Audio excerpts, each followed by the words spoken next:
Hey Nana, I told you I was working on a little something for you, something I've been a bit afraid of doing, and it's narrating a story. I usually don't really like listening to my own voice, but I do think I did a pretty good job at it. The reason it's for you, it's because the inspiration behind the story is Wyndia, the character that I was playing back when we were playing World of Warcraft in 2008 and 2009. So here is a little summary of the adventures we went together.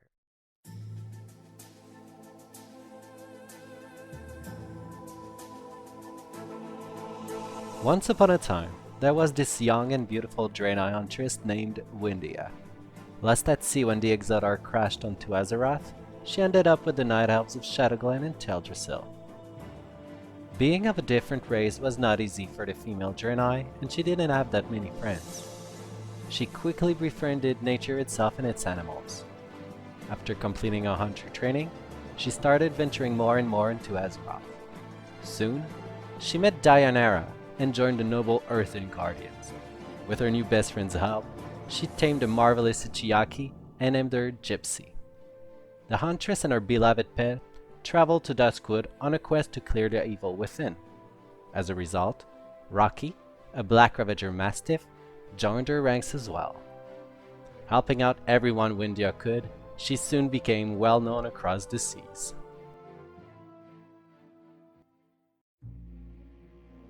With all her travels, Wyndia soon discovered the existence of magic and got charmed by it.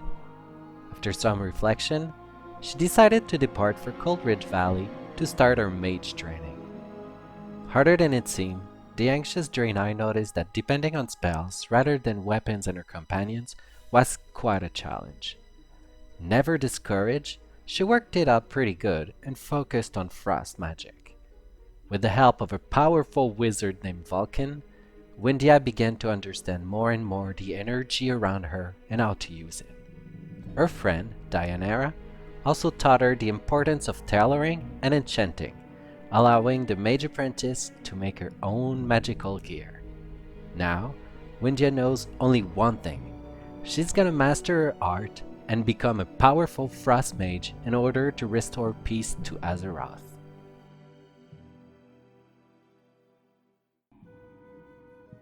Like many heroes before her, Wyndia became really powerful, mastering combat abilities, taming pets, learning frost magic, etc. However, she began to feel bloodthirsty, to feel the lust of power, greed, and so on.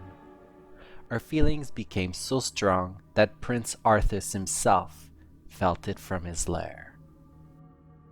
One night, the Draenei magician saw the Lich King in her dream, telling her how to obtain even more and greater powers. Obsessed by the Prince of Darkness' offer, she decided to travel to Ebenhold, where she was obviously expected. Arthur sent two of his loyal knights to welcome her.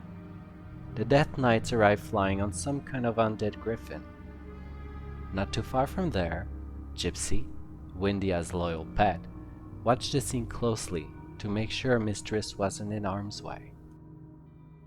When they got on the ground, both soldiers drew their weapons and charged on Wyndia. She fought well to resist most of their attacks, but not enough to hurt them. Suddenly, a ferocious white cat came out of nowhere and attacked the evil warriors. Unfortunately, Death Knights are not so easily scared, and both of them began casting a spell, killing both the female Draenei and her precious companion in the process. A few months later, rumors of Wyndia working for the Lich King as one of his new minions traveled across the eastern kingdoms. They were right. To achieve the power of death, which Arthur gives to his knights, you must first be chosen by the Lich King himself, then killed in a fight against one of his Death Knight. The Prince of Darkness was quickly amazed by his new recruit, as she possesses everything to please the Lord such as him: power, aggressiveness, and beauty. Came a war against the Scourge and the Scarlet Crusaders under Ebenhold in Avalon. A fight so immense that deep inside, even Prince Arthur knew he couldn't win. decided to send his oh so mighty powerful Death Knights to the front line, Wyndia among them, just ready to be executed. Later on, the Lich King joined them to have a discussion with Tyrion Fordring, where he admitted to have sent his knights to defeat and then fled the battlefield. High Lord Darion Mograine of Ebenhold agreed to a union with the Alliance and Horde in order to fight against the Prince of Darkness, whom escaped in Northrend. With her newly acquired freedom, Wyndia went back to the Earthen Guardians, begging mercy and forgiveness for what she had done, swearing to redeem herself and avenge her loyal gypsy, for whom she will always feel guilty and responsible for her death. After spending well over a decade redeeming herself, unfortunately away from the Earthen Guardians, Wyndia had now managed to earn back the trust she had lost way back in a time where darkness consumed her entire being. It hadn't been easy for the Draenei Death Knight. She had to face a lot of hate and confrontation from almost everyone in Azeroth. She had become a villain, but all that was finally about to change. Now, that's all in the past, but what about the present?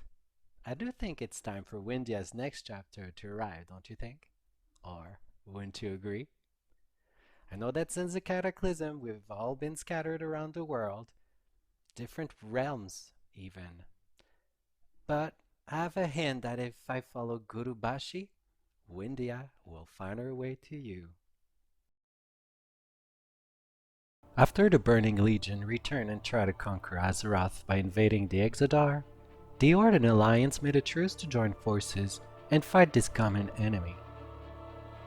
King Anduin Wrynn of Stormwind quickly dispatched some selected champions to the Azure Mist Isle, where they would fight the invaders, board the Vindicar, and depart for Argus, where most of the Legion reside, a nation that used to belong to the Draenei, but that got corrupted by the demons in the distant past.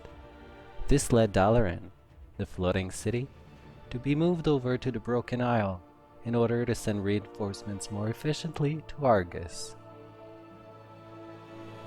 Upon reaching Argus, the Army of Light ship, the Xenadar, revealed itself to the Azeroth troops, which led the Burning Legion to strike down the vessel. Once the survivors and reinforcements met underground, Prophet Velen, a venered Draenei, ordered a final assault against the Legion. After quite a challenging victory on Argus against Tolgath, Vindicator Velen and High Exarch Turalian decided that the Army of Light would join the Alliance and pledge their allegiance to King Anduin Wrynn at the Stormwind Embassy. One night, Velen had a vision sent to him by the Light Mother herself, where he would witness the coming crisis that will occur in the Shadowlands.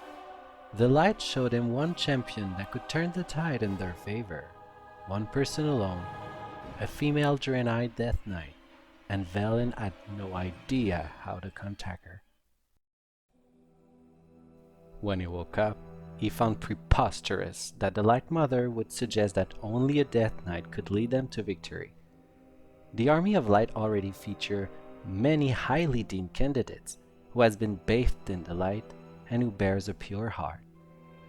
Next, the Vindicator held a meeting with other high-profile members of the Army of Light to discuss the vision sent by the Light Mother.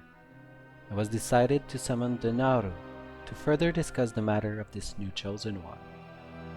The Naru told her summoners about the prophecy of Wyndia, a Draenei huntress that would later become a powerful mage, to then leave everything behind to join the army of Arthas. That sacrifice would haunt her for over a decade before being able to ascend to her next evolution. The Naru then tasked Velen to find Wyndia and fuse her with the essence of holy light itself, and watch her become the chosen paladin that would keep Azeroth safe for years to come.